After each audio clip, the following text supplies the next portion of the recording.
So very good evening to everyone and MSAT के 5th year law की form open हो गई है and I am really glad कि फाइनली ये फॉर्म ओपन हो गई। ये फॉर्म का डेट आज 1 मार्च से लेकर 11 मार्च तक है। लास्ट डेट आपकी 11 मार्च को फिलअप करना है। और जो एग्जामिनेशन की डेट है वो 2 अप्रैल दी गई है, जो कि टेंटेटिव है, लेकिन अभी तक कोई चेंजेस नहीं है, तो उसके ऊपर बात नहीं करेंगे। बट मेन पॉइंट ये है कि अब आपको गियर अप करना है, अब आपको रेडी हो जाना है, क्योंकि ये बहुत ही इंपॉर्टेंट पेपर है, इसको सीरियसली लेना है और एफर्ट्स मारना है। पूरे 1 महीने आपके पास टाइम है। बीच में आपके फेस्टिवल भी आ रहे हैं, होली एंड ऑल, आपके बोर्ड्स भी चल रहे होंगे, तो यहाँ पे टाइम मैनेजमेंट का गेम बहुत अच्छा हो जाता है।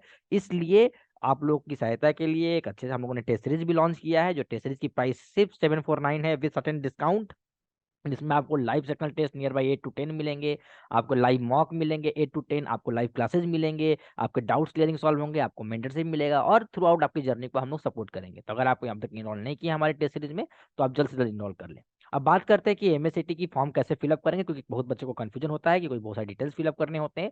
तो हमेशा याद रखिए, कभी भी जब आप कोई भी इंट्रेंस पेपर का अगर आप रजिस्ट्रेशन फॉर्म फिलअप कर रहे हैं, तो आपके पास सर्टेन चीज बहुत क्लियर होनी चाहिए। फॉर एग्जाम्पल, आपके पास आधार कार्ड, आपके पैन कार्ड, आपके ड्राइविंग लाइसेंस, ये भी होनी चाहिए। इसके अलावा आपके 10th एंड 12th के certificate, admit card number, enrolment number आपके पास होना चाहिए। इसके अलावा आपके पास रजिस्टर्ड मोबाइल नंबर, जो कि मोबाइल नंबर एक्टिव रहेगा थ्रू आउट द प्रोसेस, वो होना चाहिए। और एक प्रोफेशनल ईमेल आपके पास होने चाहिए। ऐसा नहीं ईमेल होना चाहिए कि आप लिखे हुए हीरो कपूर@gmail.com या बिंदासवाई@gmail.com। ऐसा नहीं होता है। ईमेल आईडी हमेशा जेन्युइन रखा कीजिए और अपने नाम से रखेंगे, ताकि कोई इशू बाद में नहीं है। तो याद रखिएगा, मोबाइल नंबर ये और email ID through out the process आपके किसी भी एडमिशन प्रोसेस में काम आएगा, तो इसलिए बहुत ध्यान से फिलअप कीजिएगा। ऐसा नंबर मत ले लीजिएगा ये जो कल को बंद हो जाए या कल को अपोर्ट करा दे, क्या हो जाए इशू, इसलिए बहुत क्लियरली फिलअप कीजिएगा। तो सबसे पहले जब आपको रजिस्ट्रेशन स्टार्ट करना है, तो आपको जाना है वेबसाइट पे, जो वेबसाइट का नाम है cetcell.mahacet.org, या सीधा आप डालेगा mahacet.org, तभी ये स्क्रीन आपके सामने ओपन हो जाएगा। यहाँ पे जाने के बाद आपको क्लिक करना है, click here to CAT portal examination AY 2023 to 2024 academic year. ये यहाँ पे जाने के बाद आपको सारे उनके डिटेल्स मिल जाएंगे। हमें अपना 5th ईयर लॉ के बारे में बात करेंगे, तो अंडर ग्रेजुएट कोर्स में जाएंगे, तो सेकंड नंबर पे हमारा 5th ईयर 5 ईयर लॉ है, जिसपे न्यू ब्लिंक भी करा है, क्योंकि yesterday ही ये ओपन हुआ है। ठीक। यहाँ पे जाने के बाद आपको डिटेल्स देख लेना है कि क्या बोल रहे हैं। सबसे पहले आपको ध्यान रखना है कि इस फॉर्म की जो जनरल कैटेगरी के लिए जो चार्जेस है वो 800 रुपीज है, और अदर कास्ट के लिए चार्जेस 600 रुपीज है। ठीक है। ये फॉर्म आपको लास्ट 11 मार्च तक ओपन रहेगा, तो इसके पहले आप भर देंगे। ये टाइम नहीं वेट करेंगे कि आराम से बैठे हैं और 11 मार्च में फिल करेंगे, क्योंकि वेबसाइट को स्लो हो सकती है, अगर ज़्यादा रसिंग होगी तो पहले से ही हम पहले क्लियर कर लेंगे। 5-6 तारीख तक, 7 तारीख तक हम आराम से कर लेंगे पेमेंट, डिले नहीं करेंगे किसी भी चीज़ को। जब भरना ही है तो पहले ही करेंगे, ताकि सेफ्टी बनी रहे। और बहुत ही केयरफुली भरेंगे, जल्दबाजी में कभी भी फॉर्म नहीं भरते हैं। आराम से पेरेंट्स गार्जियन के साथ या कहीं साइबर कैफे में बैठे हुए हैं, तो कोई जेन्युइन आदमी जिसको कुछ नॉलेज है, जो पहले फॉर्म भर चुका है, या खुद भी अगर आप भर रहे हैं, तो बहुत अच्छे से वीडियो ये देख लीजिए, फिर स्टार्ट कीजिए बिना जल्दबाजी किए हुए। तो सबसे पहले हम क्लिक करेंगे न्यू रजिस्ट्रेशन पर। न्यू रजिस्ट्रेशन पर क्लिक करने के बाद हमें ये डिटेल्स बता रहा है कि जो इस पेपर में इस फॉर्म को वही आदमी भरे जो आदमी 12th में अभी अपियर किया है या 12th पास आउट किया है। सेकंड पॉइंट बोल रहा है कि इस पेपर को वो आदमी नहीं भरे कैंडिडेट जो कि ग्रेजुएशन में या पोस्ट ग्रेजुएशन में है। इसके अलावा बता रहा है कि महाराष्ट्र कैंडिडेट में मिनिमम कैटेगराइजेशन ये है, स्पेसिफिक न्यूट्रिशन ये है, डिजेबल कैंडिडेट के पास एटलीस्ट 40% डिजेबिलिटी होनी चाहिए। फीस जो है वो आपका 800 है, और अब जो आपको स्पेशल कैटेगरी के लोग हैं उनके लिए 600 रुपीज है। ठीक है। ध्यान से यूजर मैनुअल को पढ़ लीजिए क्या लिखा हुआ है। ईमेल आईडी ध्यान से भरिएगा, एक्टिव ईमेल आईडी होना चाहिए, मोबाइल नंबर एक्टिव होना चाहिए, और फोटोग्राफ की क्वालिटी अच्छी रखिएगा, सिग्नेचर क्वालिटी अच्छी रहेगा, आइडेंटिटी की क्वालिटी अच्छी होनी चाहिए। इसके बाद आपको क्लिक करना I have read everything. Cool. Read करने के बाद आपको एक्सेप्ट प्रोसीड कर देना है। जब एक्सेप्ट प्रोसीड करेंगे तो सबसे पहला बात पूछता है कैंडिडेट फुल नेम, जो कि पहले पूछ रहा है आपका सरनेम, उसके बगल में पूछ रहा है कैंडिडेट नेम, उसके बगल में पढ़ रहा है फादर एंड स्पोज नेम। अगर आपका फादर एंड स्पोज नेम है तो डालिएगा, अगर आपका सिर्फ नाम रितु है तो रितु डालिएगा, अगर आपका नाम कुछ है रितु तिवारी है तो पहले तिवारी फिर रितु। ठीक है। जैसे मेरा नाम पहले राज है, तो मैं सबसे पहले राज क्लिक करूंगा, उसके बाद मैं प्रियांशु क्लिक करूंगा। कूल। फिर आगे फादर का फर्स्ट नेम पूछ रहा है, तो फादर का फर्स्ट नेम क्लिक करूंगा। ठीक है। माँ का फर्स्ट नेम पूछ रहा है, तो मम्मा का पहला नाम एंटर कर दूंगा। जेंडर आपका जो भी है, मेल फीमेल ट्रांसजेंडर, उसको क्लिक कीजिएगा, फिर उसको करी कंफर्म कर दीजिएगा।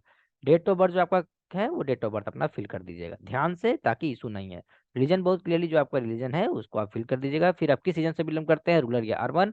अगर अर्बन से बिलोंग करते हैं तो अर्बन से, रूरल से बिलोंग करते हैं तो रूरल से। आपकी मदर टंग क्या है, हिंदी है, बंगाली है, डोगरी है, इंग्लिश है, गुजर है। तो अगर हिंदी है तो हिंदी फिल कर लीजिए। एड्रेस लाइसेंस बहुत क्लियरली फिल कीजिएगा कि ये आपकी परमानेंट एड्रेस के बारे में बात हो रहा है, जो आप परमानेंट रहते हैं, जहाँ के रहने वाले हैं, तो वो एड्रेस को आप फिल कर दीजिएगा, कोई इशू नहीं आएगी। जैसे स्टेट से है तो मैं स्टेट बिहार से हूँ, बिहार फिल कर दिया। डिस्ट्रिक्ट में जो है वो मैं डिस्ट्रिक्ट में फिल कर दिया। ठीक है। इसके बाद अगर हम आते हैं तालुका क्या है, अगर है तो है, अगर जो पिन कोड है पिन कोड लिख लीजिएगा, कोई इशू की बात नहीं है। ठीक है। इसके बाद मोबाइल नंबर, मोबाइल नंबर मैंने आपको पहले ही कहा था कि मोबाइल नंबर बहुत क्लियरली फिल कीजिएगा, ताकि बाद में इशू नहीं है। ठीक है, इसका आप ख्याल रखिएगा। ठीक है। ईमेल आईडी को और भी ध्यान से भरिएगा, मोबाइल से ज़्यादा ईमेल आईडी इंपॉर्टेंट है। ठीक है। अगर आपका कॉरेस्पॉन्डेंस एड्रेस सेम है परमानेंट है तो यस, अगर नो तो नो पे फिर फिल करना पड़ेगा आपको फॉर्म। ठीक है। यस क्लिक कर दीजिए। अब बात करते हैं पासवर्ड। पासवर्ड कैसा होना चाहिए, जिस पासवर्ड में एक कैपिटल लेटर हो, एक यूनिक लेटर हो, एक लोअर केस्ट हो, 8 हो, न्यूमेरिक वेलिंग हो, और एक स्पेशल कैरेक्टर हो। स्पेशल कैरेक्टर मतलब आपको एग्जांपल दिया हुआ है @ हैश। ठीक है। तो मैं अपना पासवर्ड क्लिक कर देता हूं, जो कि आप याद रखिएगा, क्योंकि पासवर्ड बाद में हेल्पफुल होता है। तो इन सारी चीज़ों को कॉपी में लिख के जाइएगा, यानी कि बाद में भूल जाइएगा। ठीक, जो नीचे जो दे रहा है उसको आप चुपचाप फिल कर दीजिए, ताकि आपको इशू नहीं आए। ठीक है। आराम से फिल करने के बाद एक बार ऊपर से देख लीजिए सब कुछ फिल है या नहीं है। नहीं फिल है तो फिल कर दीजिए, फिर save and proceed. Save and proceed किए तब यहाँ पे आपको वापस एक आ रहा है। ठीक है। अगर आपको दिखाए फिर आपको यहाँ पर ओटीपी आएगा। सिंपल, जब ओटीपी आप फिल करेंगे तो आपको ओटीपी ऐसा दिखाएगा। मैंने फॉर्म फिल कर दिया था, जैसे आप वहाँ पे ओटीपी डालना है, मोबाइल नंबर इंटर करना है आपको, वो आपको जैसे ही आपको ओटीपी आएगा, ओटीपी को क्लिक करना है। क्लिक करने के बाद आपको ऐसा स्क्रीन विजिबल होगा, creation successfully AMHLV CET application number. ये इस एप्लीकेशन नंबर को आप याद कर लीजिए, ताकि आपको इशू नहीं आए। अगर एप्लीकेशन नंबर आपका जो भी है उसको कॉपी में लिख लीजिएगा, कॉपी में नहीं लिखे हैं तो आप स्क्रीनशॉट ले सकते हैं। ठीक है। फिर इसके बाद आपको क्लियर करना है, फिर आगे बढ़ना है। यहाँ के बाद आपको वापस से जाना है, लॉगिन करना है खुद को, वापस से लॉगिन करना है खुद को।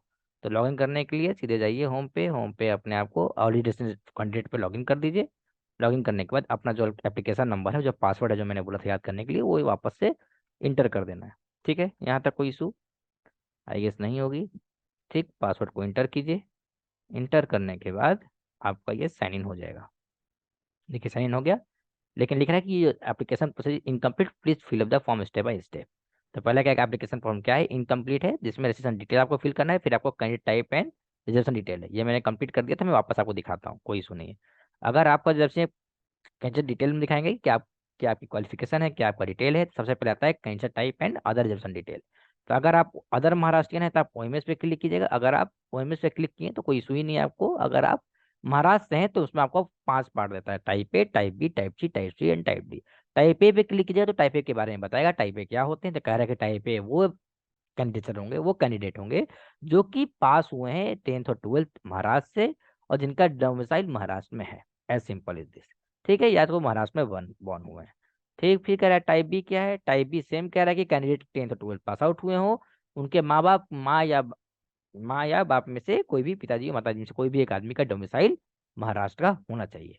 फिर टाइप सी कह रहा है, टाइप सी में भी फिर कह रहा है कि वो आदमी SSC 10th और 12th महाराष्ट्र से पास किया हो, और कह रहे हैं कि उनके माताजी या पिताजी इम्प्लॉय हो गवर्नमेंट ऑफ इंडिया, और गवर्नमेंट ऑफ इंडिया जो कि पोस्टेड और रेपुटेड है महाराष्ट्र में, तब तक हो रहे हैं जब तक आपका काउंसलिंग प्रोसेस स्टार्ट नहीं हो जाता है, तब तक उनकी वहाँ पे जॉब होनी चाहिए। फिर टाइप डी के बारे में बात करता है। टाइप डी भी सेम कहता है कि 10th से 12th वो आदमी महाराष्ट्र बोर्ड से पढ़ा हो, और कह रहा था फादर ऑफ मदर जो employ of government of Maharashtra, government of Maharashtra undertaking, माँ या बाप में से कोई भी एक इंसान महाराष्ट्र गवर्नमेंट के अंदर वर्किंग एम्प्लॉय हो। फिर टाइप ई कह रहा है कि टाइप ई उन बच्चों के बारे में बात कर रहा है कि जो बच्चे 10th और 12th रिकॉग्नाइज इंस्टीट्यूशन से पढ़े हैं, किस एरिया से, जो डिस्प्यूटेड एरिया है Maharashtra and Karnataka border area, और उनकी मदर टंग सबसे इंपॉर्टेंट है कि मराठी होनी चाहिए, और कैंडिडेट का जो डोमिसाइल या बर्थ सर्टिफिकेट होना चाहिए वो महाराष्ट्र या disputed Maharashtra Karnataka border area से होना चाहिए। जो फिल करना तो फिल करिए। अगर आप नॉर्मल OMS है, अगर जेके माइग्रेंट है, जेके माइग्रेंट पे फिल करिए। आपको उसके बारे में, जेके माइग्रेंट के बारे में बता के चिल्ड्रन डेमोक्रेटिक जो आपको रूल बता रहे, रूल चुपचाप पढ़े ना, कोई इशू नहीं है। अगर आप OMS है, अदर महाराष्ट्रियन है, तो OMS पे क्लिक कीजिए। अगर आप डिसेबिलिटी हैं तो यस, नहीं तो नो। ठीक, आपकी क्वालिफिकेशन क्या है, HSC मतलब आपने 12th किया है, SSC का मतलब आपने 10th किया है। तो HSC पे ऑलरेडी सेव्ड है, तो सेव इट प्रोसीड। अब करा कि आपके कहाँ से आपने किया था, क्या है। सबसे पहले आपको क्वालिफिकेशन आपसे पूछेगा SSC का, तो इसको अगर मैं इसको डिलीट करता, मैं पहले फिलअप कर दिया था, कोई इशू नहीं है। आपको ऐसा दिखाएगा क्लियर कट। ठीक, इस पर क्लिक कर लीजिएगा। ये आपका पूछ रहा है SSC का। SSC का मतलब आपका क्लास 12th में क्या स्कोर आया था। अगर आप CBSE से हैं तो ऑल इंडिया, अगर आप किसी स्टेट बोर्ड से हैं, बिहार स्टेट बोर्ड से हैं, अगर आप असम स्टेट बोर्ड से हैं, महाराष्ट्र स्टेट बोर्ड से हैं, तो क्लिक कीजिएगा। तो ऐसे बेसिस आपको ऑल इंडिया में क्लिक कर दिया, बोर्ड मैंने central board of secondary click कर दिया। ठीक, मार्क क्या ऑप्शन आया, मार्क लीजिए कितना आउट ऑफ में कितना था, परसेंटेज कितना था वो लिख दीजिए। सीट नंबर क्या था, सीट नंबर आपका एडमिट कार्ड पे दिया होगा, सीट नंबर आपका एडमिट कार्ड वाला लिख लीजिए। फिर आपका डिवीजन क्या था, डिस्टिंक्शन मिला था, क्या मिला था, फर्स्ट डिवीजन, तो वो आपको लिख दीजिए। कब पास आउट हुए वो लिख, कब पास आउट हुए आप वो लिख दीजिए। ठीक है, फिर आगे बढ़ेंगे। फिर आपसे पूछता है कि एचएससी, एचएससी पूछ रहा है आपका, एचएससी में क्या रहा आपका स्कोर। ये 10th का था, एचएससी आपका 12th का है, तो आप 12th में बता दीजिए भाई 12th में आपका स्कोर क्या था। तो पहले आप ऑल इंडिया से थे तो ऑल इंडिया फिल कर दीजिए, सेंट्रल सीबीएसई सीबीएसई फिल कर दीजिए, स्ट्रीम क्या था, साइंस था, आर्ट्स था, कॉमर्स था, अगर साइंस था साइंस फिल कीजिए। ठीक, फिर कह रहा है कि आपका पासिंग, आप अभी अपियर हो रहे हैं या पास हो चुके हैं, अगर अपियर हो तो अपियर पे क्लिक कर लीजिए, पास है तो पास पे क्लिक कर लीजिए। सीट नंबर क्या था, वापस एडमिट कार्ड को अपना चेक कीजिए, फिर सीट नंबर फिल कर दीजिए। क्या स्कोर आया आपका, यहाँ पे जो स्कोर आया उसको फिल कीजिए, आउट ऑफ मार्क्स जितना आया उसको फिल कीजिए, और जो आपका परसेंटेज है वो अपने आप यहाँ पे कैलकुलेट हो जाएगा। क्लास क्या रहा, डिस्टिंक्शन रहा तो लिख दीजिए, जिस ईयर में आप पास आउट हुए वो ईयर आप पास आउट का यहाँ पर लिख दीजिए। कोई इशू नहीं होनी चाहिए आपको। यहाँ तक बात क्लियर है सबको। चलिए आगे बढ़ते हैं। 12 10 का हो गया, 7 नेक्स्ट। 7 नेक्स्ट पे क्लिक किए और हमसे पूछ रहा है कि specify preference for MSc LB CET examination for, मतलब कि आपका एग्जामिनेशन सेंटर क्या होगा, प्रेफरेंस नंबर 1। जो आपको यहाँ पे प्रेफरेंस नंबर में दे रहा है वही जगह पर आपकी एग्जाम होगी। सारे स्टेट में आपको मिनिमम एक सेंटर देगा ही देगा। याद देखिए, कैपिटल स्टेट का कैपिटल होगा सिटी, वहां पे आपको देगा ही देगा। तो परेशान नहीं होना है। अगर आप महाराष्ट्र से हैं तो महाराष्ट्र में इतने जगह इनका सेंटर है, अगर आप बिहार से हैं तो पटना में, छत्तीसगढ़ तो रायपुर, दिल्ली से तो दिल्ली एनसीआर, गोवा से तो पणजी। अगर आपके स्टेट का नहीं दिखा रहा है तो जो नियर बाई स्टेट है, जो नियर बाई लोकेशन है वो डाल दीजिएगा, मगर क्लियर रहेगा कि कहाँ पे आप डाल रहे हैं। बहुत क्लियर रहेगा। मैं बिहार से हूँ तो मैंने पटना लिख दिया। Select examination centre preference number 1। फिर पूछ रहा है कि हमारा सेकंड प्रेफरेंस क्या है भाई, तो सेकंड में डाल देता हूँ दिल्ली। अगर उत्तर प्रदेश है तो उत्तर प्रदेश डाल देता हूँ, कोई इशू नहीं है। उत्तर प्रदेश आप लखनऊ में आपका सेंटर पड़ रहा है, जो आपके घर के नजदीक होगा वो ध्यान दीजिएगा। ऐसा नहीं कि कहीं पर भी आप तीनों इंडिया के 3 कोने पे डाल दिए, ऐसा नहीं कीजिएगा। जो आपके घर से नजदीक है वही आप क्लिक कीजिएगा, फिर 7 प्रोसीड कर दीजिएगा। उसके बाद आपका कर रहा है कि यहाँ पर अपना फोटोग्राफ और सिग्नेचर लिए सेलेक्ट टाइप कीजिए। पहले फोटोग्राफ डाल रहे थे, फोटोग्राफ पे क्लिक करेंगे। फोटोग्राफ को आप सबसे पहले अपलोड करने के लिए यहाँ पे अपलोड पे क्लिक करेंगे, क्लिक करना है तो क्लिक कर लीजिए। फिर अपलोड पे क्लिक करने के बाद अपना फोटोग्राफ आप यहाँ पे अपलोड कर सकते हैं। सिग्नेचर पे क्लिक कीजिए, सिग्नेचर में जो आपको क्लिक करना है, फाइल को ओपन कीजिए। फाइल को ओपन करने के बाद आपको सीधे इंटर कीजिए फोटो एंड सिग्नेचर में, सिग्नेचर पे जाइए, सिग्नेचर पे क्लिक कीजिए, ये आपका सिग्नेचर इंटर हो गया। फिर यहाँ से जाने के बाद आप हल्का सा एक बार वापस से वेरीफाई कर लीजिए, वेरीफाई हो गया तो कोई इशू की बात नहीं है। ठीक है, यहाँ तक क्लियर हो गया आपको। अब आगे देखते हैं। यहाँ तक आपको क्लियर है, कोई इशू किसी को, कोई इशू तो बताइए। नहीं इशू है, ठीक। आई होप कि आपको ये दिख गया होगा किस तरह से अपलोड है। ठीक है, फिर सेव एंड प्रोसीड पे क्लिक कर देना। अब कह रहा है कि select document which are uploading, ये बहुत इंपॉर्टेंट है, क्योंकि अगर आपका कोई रिजर्वेशन है तो उसको बहुत ध्यान से अपलोड करना है, अगर नहीं है तो कोई इशू की बात ही नहीं है। अगर आप अगर डॉक्यूमेंट कह रहा है कि अपलोड करता है, पैन कार्ड, इंडियन पासपोर्ट जो आपका है डाल दीजिए, आधार कार्ड। आधार कार्ड डालने के बाद सेव एंड प्रोसीड, यहाँ पे आपको आधार कार्ड अपना अपलोड कर देना है। जो आपका आधार कार्ड है वो अपना आप अपलोड कर दीजिए। ठीक है, फाइल टाइप हो जाइए, ओपन कीजिए, फाइल टाइप पे आप जो भी आपका आधार कार्ड का फोटो है उसको आप अपलोड आधार कार्ड का आप कर सकते हैं, ये भी कोई इशू की बात नहीं है। ठीक है, यहाँ तक क्लियर है आपको, कोई इशू तो बताइए। नहीं, फिर आप ऐसा आधार कार्ड का अपना आप अपलोड कर दीजिएगा। आधार कार्ड डालने के बाद सेव एंड प्रोसीड पे क्लिक। फिर कह रहा है कुछ एडिट करना तो एडिट कर लीजिए, कुछ चेंज करना चेंज कर लीजिए, वरना फिर हम आगे बढ़ेंगे। देख लीजिए आप किस तरह से कुछ चेंज करना है, तो रिजर्वेशन है। अगर आपको रिजर्वेशन में कुछ चेंज करना है, जो कि रिजर्वेशन पे क्लिक कीजिएगा। अगर आप ओएमएस है तो कोई इशू नहीं है, अगर आपका कोई डिजेबिलिटी डिजेबिलिटी है, अगर आप महाराष्ट्र है तो महाराष्ट्र है। चुपचाप फिर क्वालिफिकेशन है जैसी एसएससी, फिर अपना आगे प्रोसीड कर दीजिएगा। ठीक है, आपको आपको मैंने बता दिया कि अब क्या है। इसको एक बार वापस से वेरीफाई कर लीजिएगा, कोई इशू है तो देख लीजिएगा। ठीक है, फिर आगे बढ़ने के बाद आपको लास्ट आता है सेंटर कर लीजिए, आधार कार्ड होगा, फिर आप प्रोसीड फॉर पेमेंट। फिर कह रहा है कि क्या पेमेंट का प्रोसीड करना है तो यस कर लीजिए। पेमेंट के बाद, पेमेंट प्रोसीड करने के बाद आपको आपको फी बता रहा है, रजिस्ट्रेशन फी कितना है, यहाँ पे क्लिक कीजिए 800, फिर प्रोसीड टू पेमेंट, जो कि मैंने जनरल डाल रखा था इसलिए 800। ठीक है, फिर यहाँ पे आपको क्लियर कट आपको पेमेंट का ऑप्शन दे रहा है, वो यहाँ पे क्लिक कीजिएगा।